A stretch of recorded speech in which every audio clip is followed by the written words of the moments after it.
The year is 2008. You're living the life of an 18-year-old college freshman. You've just had your first day at classes and are excited to tell your parents all about it over dinner that evening. But when you get home from school, your parents aren't there. They've gone out for the evening to run errands and will be back soon.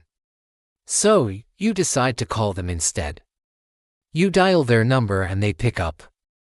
Your parents are happy to hear from you. They ask how your day was and you excitedly explain everything. Suddenly, while you're talking, you hear a car drive by outside. It sounds like it could be a semi. You look out the window but can't see anything because it's dark. You go back to talking with your parents when suddenly the power goes out. Your phone begins to die. You try to keep the call going as long as you can, but then the line cuts out. As soon as the call ends, you hear a loud bang on your front door.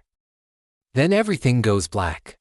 On September 14, 2008, 18-year-old Brandon Swanson made a fateful phone call to his parents, something he would do every night before he went to bed.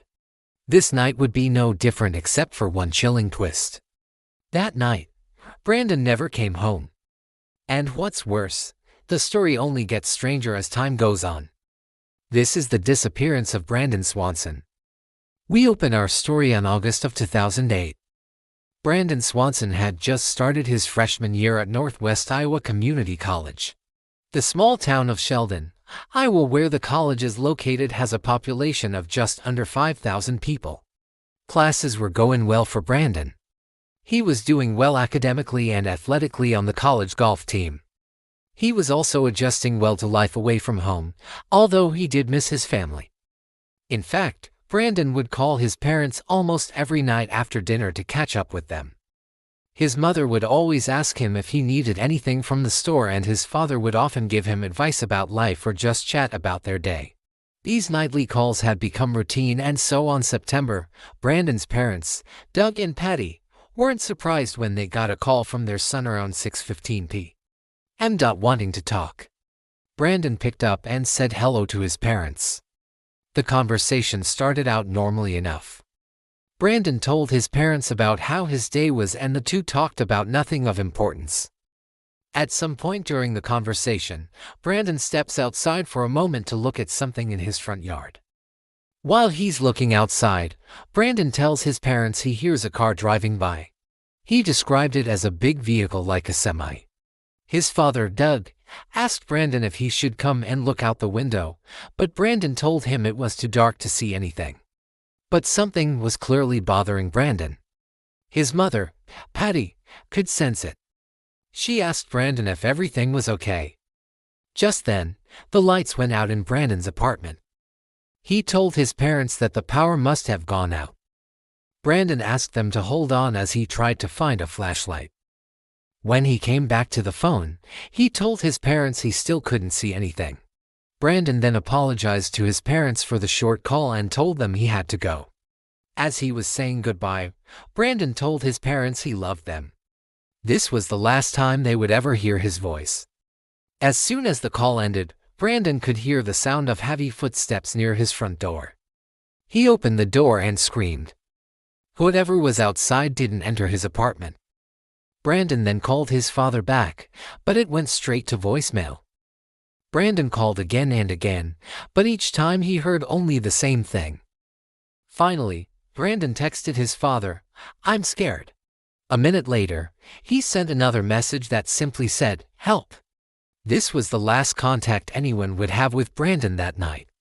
When Brandon's parents returned home at 7:30, they became worried. They knocked on Brandon's door, but no one answered. They tried calling him again, but his phone went straight to voicemail. At this point, they were extremely worried and decided to enter Brandon's apartment using a key. They found Brandon's phone on the kitchen counter and noticed that it was low on battery. They also noticed that the apartment didn't seem to be in any kind of distress.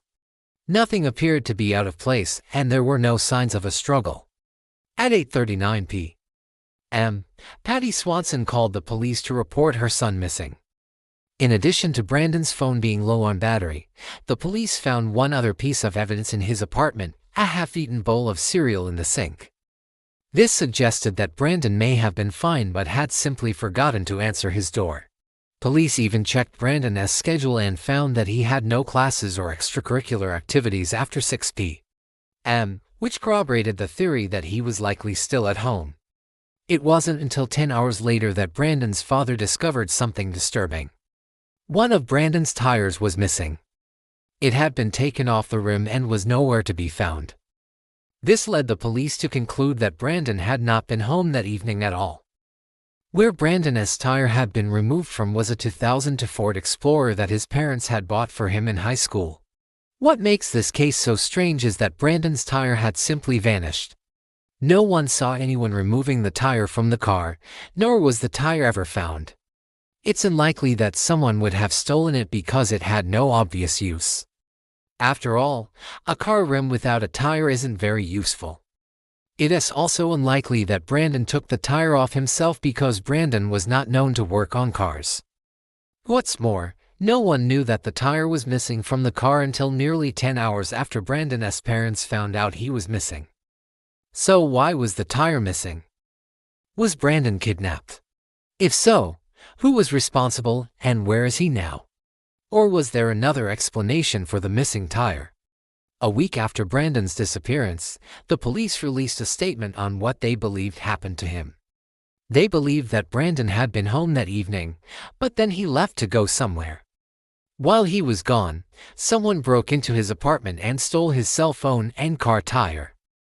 According to the police, this theory was based on physical evidence at the scene, but they refused to say what that evidence was. After the police gave their statement, many people came forward claiming to have seen Brandon after 6 p.m. on September.